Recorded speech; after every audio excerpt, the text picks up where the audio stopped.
Deus. Hoje vamos considerar Mateus capítulo 7, versículo 21, onde a palavra nos diz: nem todo que me diz Senhor, Senhor entrará no reino dos céus, mas aquele que faz a vontade de meu Pai que está nos céus. Muitos me dirão naquele dia: Senhor, Senhor, não profetizamos nós em teu nome?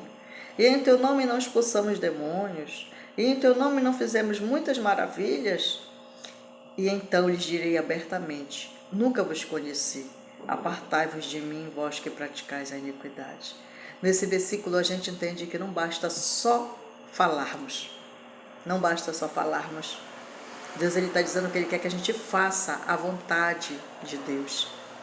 Ele quer que a gente faça a vontade dEle, que a gente viva para agradar a Ele, que a nossa vida não seja mais para fazer a nossa vontade, não seja mais para poder agradar o nosso eu, mas seja para agradar o nosso Deus, seja para fazer a vontade do nosso Deus exclusivamente.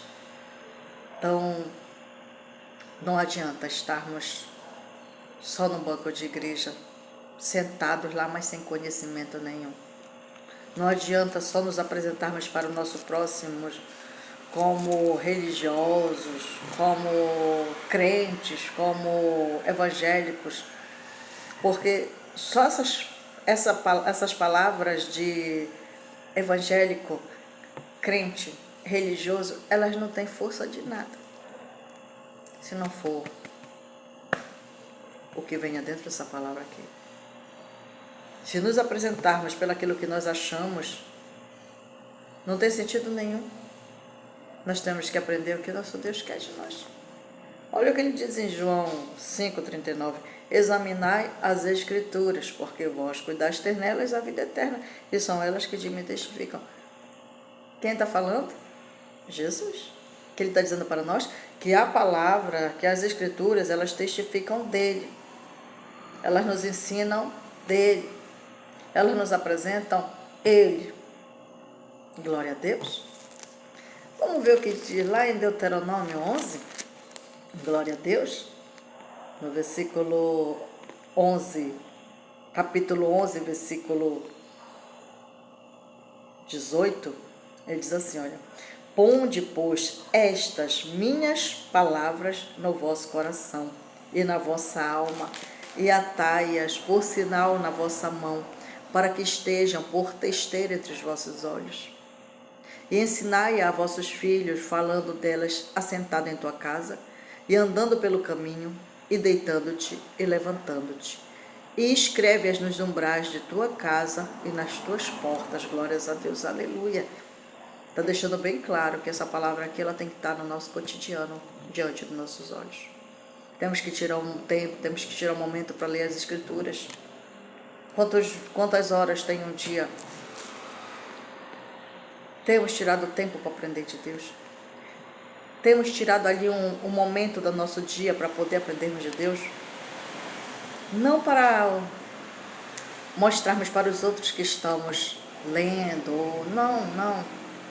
É mostrarmos para Deus que nós amamos a Ele acima de todas as coisas e nós desejamos agradar exclusivamente a Ele.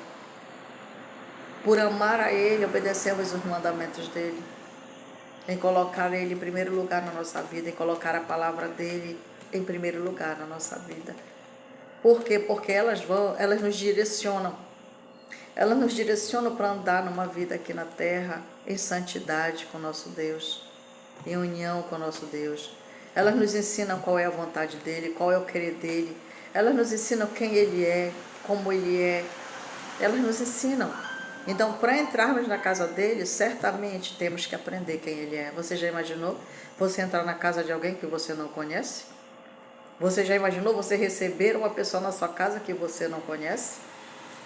Você está querendo ir para a casa de Deus? E não esqueça, a vinda de Jesus está próxima. Como diz lá no livro de Apocalipse, capítulo 3, ele diz assim: eis que estou à porta e bato. Se abrir a porta, entrarei e cearei. Cearei com ele e ele comigo. Ou seja, Deus está batendo na porta do teu coração. Essa palavra, quando ela é falada, ela bate na porta do nosso coração.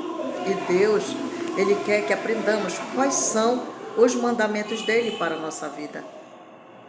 O que é que ele está nos mandando? O que é que ele está nos ensinando? Deus quer que a gente aprenda. Deus quer que a gente aprenda. Mas se uma pessoa não está aprendendo é porque não está observando, não está olhando, não está examinando, como disse lá no livro de João 5. Examinai as Escrituras, porque vós cuidastes nelas a vida eterna, e são elas que de mim testificam, elas testificam de Jesus. Elas testificam do nosso Salvador. Elas nos apresentam o nosso Salvador. Então, meus irmãos, não adianta somente nos apresentarmos como crentes. Não adianta somente nos apresentarmos como religiosos. Não adianta somente estarmos lotando uma igreja se não tiver amizade com Deus, se não estiver buscando Deus, se não estiver vivendo para Deus, se não estiver aprendendo de Deus. Porque, veja, a nossa busca não é para morarmos nessa terra, é para morarmos na casa de Deus. A nossa busca em aprendermos de Deus, em vivermos para Ele, é poder entrarmos na casa dEle, é podermos entrar no céu. E para entrarmos no céu, nós temos que ser parecidos com Jesus. Nós temos que nos parecermos com Cristo. Nós temos que termos as atitudes de Cristo. Nós temos que andar após as pegadas de Cristo, como Cristo foi. Não esqueça, meu irmão, que o maior mandamento é o amor. Amarás ao teu próximo como a ti mesmo. Nisto todos conhecerão que sois meus discípulos, Jesus dizendo para nós. E essa palavra é dita lá no livro de João 13, 34 a 35. Então, se você quiser seguir Jesus, comece a ler as Escrituras. Porque para ser seguidor de Jesus, é necessário conhecer quais são os passos dele para poder segui-lo. Glórias a Deus, aleluia. Um bom dia. Fiquem na paz, em nome de Jesus. Amém.